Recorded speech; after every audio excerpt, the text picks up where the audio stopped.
જય શ્રી હરિ વિષ્ણુ મિત્રો, આજે અમે તમને દુઃખ અને દરિદ્રતાનો નાશ કરનાર ભગવાન શ્રી હરિ વિષ્ણુની ખૂબ જ પવિત્ર કથા સાંભળવા જઈ રહ્યા છીએ, જેનું વર્ણન વિષ્ણુ પુરાણમાં પણ કરવામાં આવ્યું છે અને કહેવાય છે કે જે કોઈ આ કથાને શરૂઆતથી અંત સુધી સાચા હૃદયથી સાંભળે છે તો તેના ઘરમાં ક્યારેય ગરીબી નહીં આવે અને માતા લક્ષ્મીના આશીર્વાદ પ્રાપ્ત થાય છે। આ કથા સાંભળ્યા પછી બીમાર વ્યક્તિને તેના તમામ રોગોમાંથી મુક્તિ મળી જાય છે અને સાથે આ કથાના માધ્યમથી એ પણ જણાવીશું કે શ્રાવણ માસમાં તુલસીને પાણી આપવાથી કયું પુણ્ય મળે છે।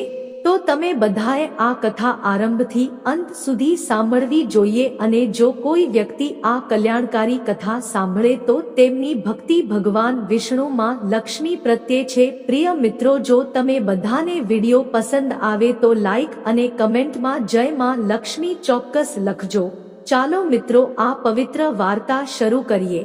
એક વખત ભગવાન વિષ્ણુના પુણ્યશીલ અને સુશીલ નામના બે પાર્ષદો ભગવાન વિષ્ણુને પૂછવા લાગે છે, હે ભગવાન, અમે તમારા ઘણા ભક્તોને પૃથ્વી જગતમાંથી વૈકુંઠમાં દિવ્ય વિમાનોમાં બેસાડીને લાવ્યા છે। તમારા અનન્ય ભક્તજન છે જેઓ દરરોજ તમારી પૂજા અર્ચના કરે છે અને તમને તમામ પ્રકારના પ્રસાદ ચઢાવે છે, તેથી જ બધા વૈકુંઠમાં જાય છે। પણ હે પ્રભુ, અમારા મનમાં એક સંશય છે જે અમે તમને પૂછવા માંગીએ છીએ। ભગવાન વિષ્ણુ હસતા હસતા કહે છે, હે પાર્ષદો, એકઈ શંકા છે જે તમને બંનેને પરેશાન કરી રહી છે। તમારા મનમાં જે પણ શંકા હોય તો જરા પણ ખચકાટ વગર પૂછો, હું ચોક્કસપણે તમારી શંકાનું નિરાકરણ કરીશ। પાર્ષદ કહેવા માંડે છે, હે ભગવાન, આજે અમે એક બ્રાહ્મણને વિમાનમાં વૈકુંઠ લોકમાં લઈ આવ્યા છીએ। તે બ્રાહ્મણે ક્યારે તમારી ધાર્મિક વિધિ વિધાનથી પૂજા પણ કરી નથી કે તેણે ક્યારે એકાદશીનું વ્રત કર્યું ન હતું, તેમ છતાં તમે તે બ્રાહ્મણને વૈકુંઠ લોકમાં લાવવાનું કેમ કહ્યું? તે બ્રાહ્મણે શું કામ કર્યું છે? કૃપા કરીને અમને કહો, અમને તે બ્રાહ્મણના મહાન ગુણ વિશે જાણવામાં રસ છે। ત્યારે ભગવાન વિષ્ણુ કહે છે, હે પાર્ષદો, તમે માનવ જગતના કલ્યાણ માટે અતિ ઉત્તમ પ્રશ્નો પૂછ્યો છે। બ્રાહ્મણને વિષ્ણુ લોકમાં જવાનો ચોક્કસ અધિકાર હતો, તેથી જ અમે તમને બંનેને વૈકુંઠ લોકમાં લાવવાનો આદેશ આપ્યો હતો। તમારી શંકા દૂર કરવા માટે તમને એ બ્રાહ્મણની વાર્તા સંભળાવું છું। આ કથા દ્વારા તમને તમારા બધા પ્રશ્નોના ઉત્તર મળી જશે, એટલા માટે તમારે બંને એ આ કથા ધ્યાનથી સાંભળવી જોઈએ। જે કોઈ વ્યક્તિ આ કથા સાંભળે છે તેના બધા પાપો નાશ પામે છે અને તેને વૈકુંઠ લોકની પ્રાપ્તિ પણ થાય છે। હે ભગવાન, અમે ખૂબ જ ભાગ્યશાળી છીએ કે અમને તમારા મુખેથી આ વાર્તા સાંભળવા મળી રહી છે। કૃપા કરીને અમને તે વાર્તા કહો, અમે એકાગ્ર ચિત્તે આ વાર્તા સાંભળીશું। પછી ભગવાન વિષ્ણુ વાર્તા કહેવાનું શરૂ કરે છે। પ્રાચીન કાળમાં કાંચીપુરા ચોલ નામની એક ચક્રવર્તી સમ્રાટ રાજ કરતા હતા। તેમના તાબા હેઠળના તમામ દેશો ચોલના નામથી પ્રખ્યાત હતા। મહારાજ ચોલાએ આ દુનિયા પર રાજ કર્યું હતું। તેના રાજ્યમાં કોઈ પણ મનુષ્ય ગરીબ, દુઃખી કે બીમાર ન રહ્યો। બધા જ તેની પ્રજા અત્યંત સંતુષ્ટ અને ભાગ્યશાળી હતી। મહારાજ ચોલાએ એટલા બધા યજ્ઞો કર્યા હતા કે જેની ગણતરી કરી શકાય તેમ નથી। તેમણે તામ્રપર્ણી નદીના કિનારે ઘણા આશ્રમો બાંધ્યા, ઋષિમુનિઓને યજ્ઞો કરવા માટે જગ્યાઓ આપી વગેરે અને ઘણા તળાવો ખોદ્યા। એક દિવસે મહારાજા ચોલ અનંત શાન નામના તીર્થસ્થાનમાં ગયા। ત્યાં ભગવાન વિષ્ણુનું ખૂબ જ સુંદર મંદિર હતું। તે મંદિરમાં ભગવાન વિષ્ણુની ખૂબ જ સુંદર મૂર્તિ હતી। મહારાજે ભગવાન વિષ્ણુની તમામ વિધિઓ સાથે પૂજા કરી, તેમને સુંદર રત્નો અર્પણ કર્યા, માણેક, મોતી, સોનું વગેરે અનેક પ્રકારના પુષ્પોથી ભગવાનની પૂજા કરી। તેમની પૂજા કરીને તેમને પ્રણામ કરીને તે જ મંદિરમાં આસન પર બેસી ગયા। પછી થોડા સમય પછી તે મંદિરમાં એક ગરીબ બ્રાહ્મણ આવ્યો, જે તેમના જ કાચી નગરનો નિવાસી હતો। તેના હાથમાં પૂજા સામગ્રી અને તુલસી દળ હતી। તે બ્રાહ્મણનું નામ વિષ્ણુદાસ હતું। મહારાજની નજર પેલા ગરીબ બ્રાહ્મણ પર પડી। તે બ્રાહ્મણ મંદિરમાં પ્રવેશ્યો અને ભગવાન વિષ્ણુની મૂર્તિ પાસે ગયો અને ભગવાન વિષ્ણુનું નામ લઈને તેણે ભગવાનની મૂર્તિ પર તુલસીની દળ અને મંજરી મૂકી અને તેમને વંદન કરવા લાગ્યા. મહારાજ ચોલા પહેલા ભગવાનની પૂજા કરવા માટે રૂબી અને સોનાનો ઉપયોગ કરતા તે રત્નો તે બ્રાહ્મણના તુલસીના પાન નીચે ઢંકાઈ ગયા, જેનાથી મહારાજ ખૂબ ગુસ્સે થયા અને બોલ્યા, હે બ્રાહ્મણ, તમે જોઈ શકતા નથી, મેં વિધિ પ્રમાણે ભગવાનની પૂજા કરી છે. સોના, માણેક અને મોતીના આભૂષણોથી શણગારવામાં આવ્યા છે અને તમે મૂર્તિની સુંદરતા કેમ બગાડો છો? આ ઝાડના પાન તેના પર મૂકીને મને કહો કે તમે આવું કેમ કર્યું? મને લાગે છે કે તમે ખૂબ જ મૂર્ખ વ્યક્તિ છો. સોનાના ઘરેણાવાળી ભગવાનની મૂર્તિ કેટલી સુંદર પ્રતીત થતી હતી, પણ તમે તો પૂજા સ્થળ ગંદુ કરી નાખ્યું. તને સમજાતું નથી કે ભગવાનની પૂજા કેવી રીતે થાય છે? એવું લાગે છે કે ભગવાન વિષ્ણુની પૂજા કેવી રીતે થાય છે તે તમે જાણતા નથી, એટલે જ તમે ભગવાનની મૂર્તિને ખૂબ જ સુંદર આભૂષણોથી શણગારેલી મૂર્તિ તમે ઝાડ છોડના પાનાઓથી ઢાંકી દીધી છે. તમારા આ વિચિત્ર વર્તનથી ખૂબ જ આશ્ચર્ય થયું છે. ત્યારે તે વિષ્ણુદાસ બ્રાહ્મણ કહેવા લાગ્યા કે હે રાજા, તમને ભક્તિનો ખ્યાલ નથી. તમને તમારી સંપત્તિનું બહુ ગર્વ છે, એટલે જ તમને તુલસીના પત્રો સામાન્ય વૃક્ષના પાન લાગી રહ્યા છે. ત્યારે મહારાજ ચોલા કહેવા લાગ્યા કે હે બ્રાહ્મણ, તમને શેનું ગર્વ છે? એવું લાગે છે કે તમને તમારી ભક્તિ અને જ્ઞાન પર ખૂબ ગર્વ થઈ ગયો છે. મને કહો, તમારી કેટલી ભક્તિ છે? જો તમે ભગવાનને પ્રિય હોત, જો તમારી ભક્તિથી ભગવાન પ્રસન્ન હોત, તો તમે ગરીબ ન રહ્યા હોત. લાગે છે કે તમે ભગવાન વિષ્ણુને પ્રસન્ન કરવા માટે ક્યારેય યજ્ઞ, દાન વગેરે કર્યા નથી કર્યા, એટલા માટે તમે ગરીબ છો. ભગવાન વિષ્ણુની કૃપાથી જ હું કાંચીપુરમનો સમ્રાટ બન્યો છું અને મારી પાસે તમામ પ્રકારની ઐશ્વર્ય છે. જો તમને તમારી ભક્તિમાં એટલી જ શ્રદ્ધા હોય તો આજે જ નક્કી કરી લો. મહારાજ કહેવા લાગ્યા, અહીં હાજર તમામ બ્રાહ્મણો કાન ખોલીને સાંભળી લો. આ બ્રાહ્મણ અને મારામાંથી કોણ ભગવાન વિષ્ણુના દર્શન કરે છે? જે ભગવાન વિષ્ણુને પ્રસન્ન કરે છે અને તેમને પ્રથમ જુએ છે, તે જ શ્રેષ્ઠ ભક્ત કહેવાશે. આથી સમસ્ત લોકોને ખબર પડશે કે કોની કેટલી ભક્તિ છે.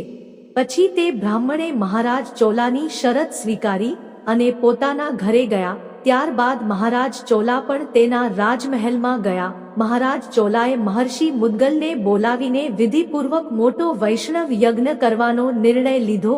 પછી બધા ઋષિમુનિઓ અને મુદ્ગલ ઋષિઓ પણ મહારાજના યજ્ઞમાં આવ્યા અને બધાએ સાથે મળીને વૈષ્ણવ યજ્ઞ શરૂ કર્યો. ઘણા પૈસા અને અન્ન ખર્ચ્યા, ઘણા બ્રાહ્મણોને બોલાવ્યા, ખવડાવ્યા અને દાન કર્યું. બીજી તરફ વિષ્ણુદાસ પોતાના ઘરે પણ જાય છે અને ઘરે ભગવાન વિષ્ણુની પૂજા કરવાનું શરૂ કરે છે. તેના ઘરની સામે ઘણા બધા તુલસીના છોડ છે. તે રોજ તેની કાળજી લેવા લાગે છે. તે રોજ સવારે ઉઠીને તુલસીના છોડને પાણી આપે છે અને અલગ અલગ રીતે તેનું જતન કરે છે. ગુરુવારે તે તુલસીના છોડમાં પાણી વગર કાચું ગાયનું દૂધ નાખવાનું શરૂ કરે છે.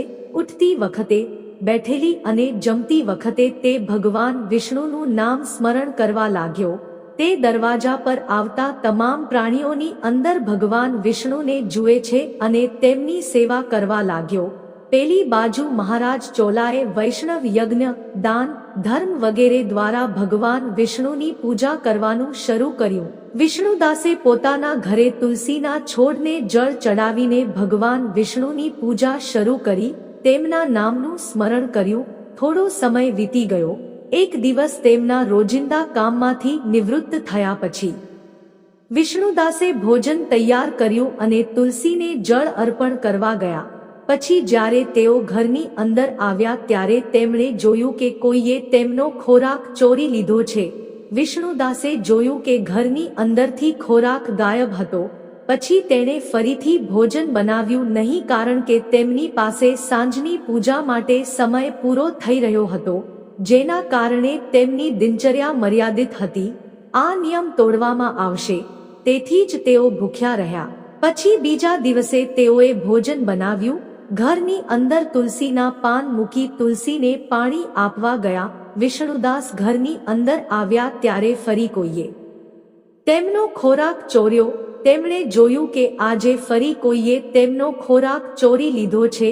આ રીતે 7 દિવસથી કોઈ આવીને તેનો ખોરાક ચોરી કરી રહ્યું હતું. આનાથી વિષ્ણુદાસને ખૂબ જ આશ્ચર્ય થયું.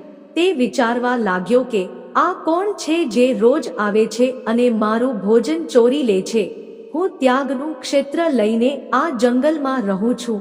હવે હું આ જગ્યા છોડી પણ શકું તેમ નથી. હું આમ કેવી રીતે ખાઈશ? રોજ ભૂખ્યા રહીને હું કેવી રીતે જીવી શકીશ? જો હું આમ જ ચાલુ રાખીશ તો મારું મૃત્યુ થઈ જશે. આજે હું જાતે બનાવેલા ખોરાકની રક્ષા કરીશ. ચાલો જોઈએ કે કોણ આવે છે. અને આ વિચારીને બ્રાહ્મણ ભોજન તૈયાર કરે છે અને ઘરમાં રાખે છે અને નજીકમાં એક જગ્યાએ સંતાઈને ઊભો રહે છે. એક પાતળો ચાંડાલ તે જગ્યાએ આવે છે અને બ્રાહ્મણ દ્વારા બનાવેલ ભોજનની ચોરી કરવા લાગે છે. તેને જોઈને બ્રાહ્મણ વિષ્ણુદાસને ખૂબ આનંદ થયો. તેના પર દયા આવી. એ ચાંડાલનું શરીર ખૂબ જ નબળું હતું. તેના ચહેરા પર નમ્રતા દેખાતી હતી. તેનું શરીર હાડકાં અને ચામડી હતા. આ સિવાય બીજું કશું જ બચ્યું ન હતું. ચાંડાલ અન્નની ચોરી કરીને જતો રહ્યો કે તરત જ વિષ્ણુદાસે કહ્યું, ઓ ભાઈ ચાંડાલ, તું ખરબચડો અને સૂકો ખોરાક કેમ ખાય છે? આ ઘી સાથે લઈ જા. બ્રાહ્મણનો અવાજ સાંભળતા જ ચાંડાલ ખૂબ જ ઝડપથી દોડવા લાગ્યો અને બેહોશ થઈ ગયો. ચાંડાલને બેભાન પડેલો જોઈને વિષ્ણુદાસ ઝડપથી તેની તરફ ચાલ્યા અને મોઢામાં પાણી રેડવા લાગ્યા. ત્યારબાદ જ્યારે તે ચાંડાલ ઊભો થયો ત્યારે બ્રાહ્મણે તેને પૂછ્યું, ઓ ભાઈ, તું કોણ છે? તને બહુ ભૂખ લાગી છે. જો તારે ભોજન જોઈતું હોય તો તમે મને કહ્યું હોત તો મેં તને બધું જ ભોજન આપી દીધું હોત. બ્રાહ્મણની વાત સાંભળીને ચાંડાલ હસવા લાગ્યો અને પોતાનું સાચું રૂપ ધારણ કરી લીધું. તે ચાંડાલ બીજું કોઈ નહીં પણ સાક્ષાત ભગવાન વિષ્ણુ હતા. તેમના હાથમાં શંખ, ચક્ર, ગદા ધારણ કરી હતી. કટીમાં પીતાંબર, મસ્તકમાં સૂર્યના કિરણ શોભા પ્રાપ્ત કરી રહ્યા હતા. વિષ્ણુદાસને તેમના ભગવાનને સાક્ષાત તેમની સામે ઊભેલા જોઈને ખૂબ જ આશ્ચર્ય થયું અને તેઓ વારંવાર ભગવાનને નમસ્કાર કરવા લાગ્યા. ભગવાન વિષ્ણુએ તે બ્રાહ્મણને કહ્યું, હે વિષ્ણુદાસ, હું તમારી ભક્તિથી ખૂબ જ પ્રસન્ન છું. તમે રોજ તુલસીની પૂજા કરી છે અને તમારા દરવાજે આવતા મહેમાનોની પૂજા કરી છે. આથી હું સંતુષ્ટ છું. હું તમારી ભક્તિથી પ્રસન્ન થઈને તમને દર્શન આપવા માટે આવ્યો છું. તમે દર્શન કરો. હવે તમે આ દિવ્ય વિમાનમાં બેસીને વૈકુંઠમાં જાઓ અને ત્યાં મારી સાથે નિવાસ કરો. આટલું કહીને ભગવાન વિષ્ણુ ત્યાંથી અદૃશ્ય થઈ ગયા. પછી તે બ્રાહ્મણ દિવ્ય વિમાનમાં બેસીને વૈકુંઠ જગતમાં જવા લાગ્યો.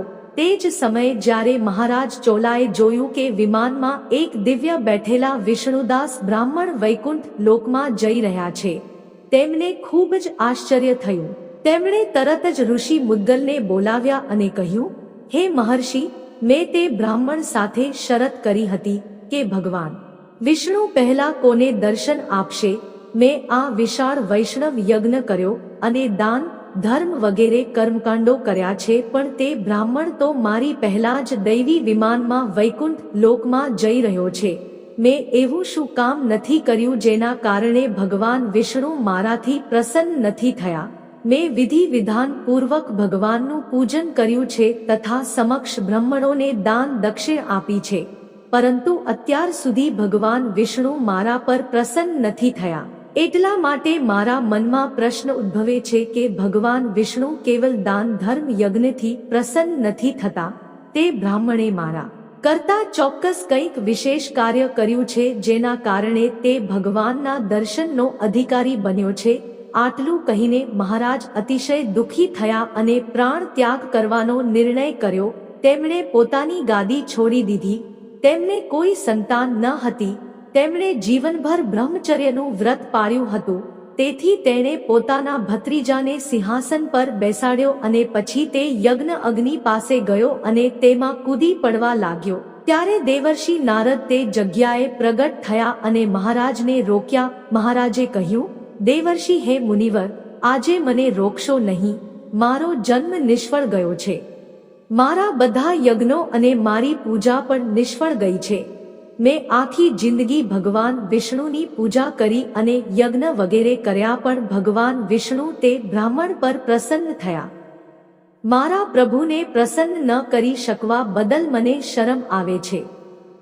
દેવર્ષિ બોલવા લાગ્યા, હે રાજા, ભગવાન તમારી ભક્તિથી પ્રસન્ન છે, પણ આજ સુધી તમે ભગવાનના દર્શન કરવા યોગ્ય કોઈ કામ કર્યું નથી.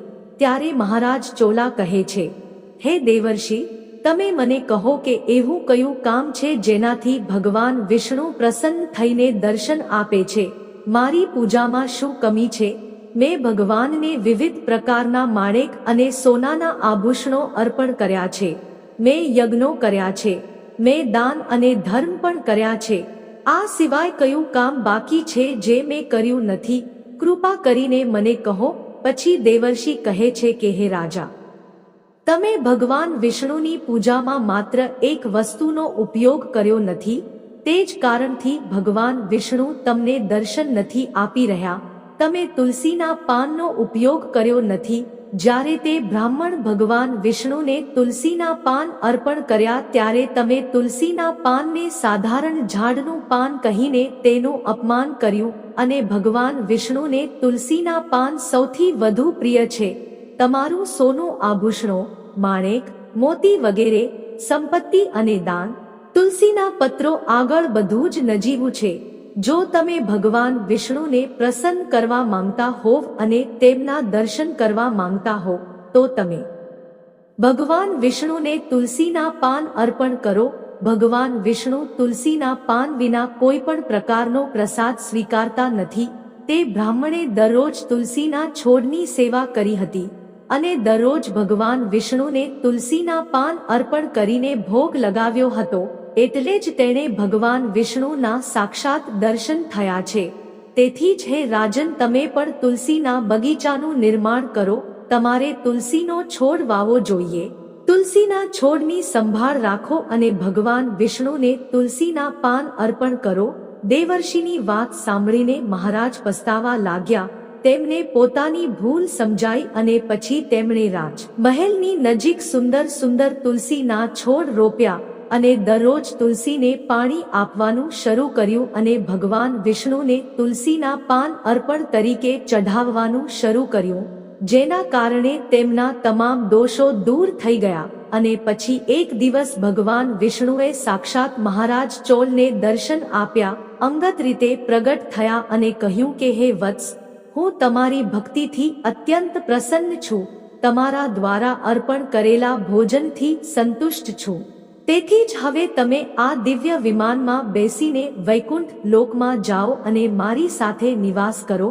પછી મહારાજ ચોલા પણ દિવ્ય વિમાનમાં બેસીને વિષ્ણુ લોકમાં ગયા. વિષ્ણુ કહે છે, હે પાર્ષદો, આ રીતે મને તુલસીના પત્રો સૌથી વધુ પ્રિય છે. માત્ર તુલસીના પત્રના આનંદને લીધે જ તે બ્રાહ્મણને વિષ્ણુલોકની પ્રાપ્તિ થઈ છે. ભગવાન વિષ્ણુનું આ કથન સાંભળીને બંને પાર્ષદો ખૂબ પ્રસન્ન થયા અને ભગવાન વિષ્ણુને વારંવાર પ્રણામ કર્યા. પ્રિય મિત્રો, તો તમારે ભગવાન વિષ્ણુને ભોજન અર્પણ કરતી વખતે તુલસીના પાનનો અવશ્ય ઉપયોગ કરવો જોઈએ. ક્રોધ, અહંકાર વગેરેનો ત્યાગ કરીને ભગવાન વિષ્ણુની દરરોજ પૂજા કરવી જોઈએ. એકાદશીના ઉપવાસ કરીને તુલસીના છોડની સારી રીતે કાળજી લેવી જોઈએ. બ્રાહ્મણોને દાન, ગાયોની સેવા કરવી જોઈએ. મસૂર, કાંજી અને રીંગણનું સેવન બંધ કરવું જોઈએ. ભગવાન વિષ્ણુની પૂજા કરનારાઓએ આ વસ્તુઓનું સેવન ન કરવું જોઈએ. માત્ર આટલું કરવાથી વ્યક્તિ વિષ્ણુની દુનિયાની પ્રાપ્તિ કરે છે. મિત્રો, આવા જ વધુ ધાર્મિક વિડીયો જોવા ચેનલને લાઈક, સબસ્ક્રાઇબ કરીને બેલ આઇકોન પણ પ્રેસ કરજો અને કોમેન્ટ બોક્સમાં જય માં લક્ષ્મી, જય શ્રી હરિ વિષ્ણુ ચોક્કસ લખજો.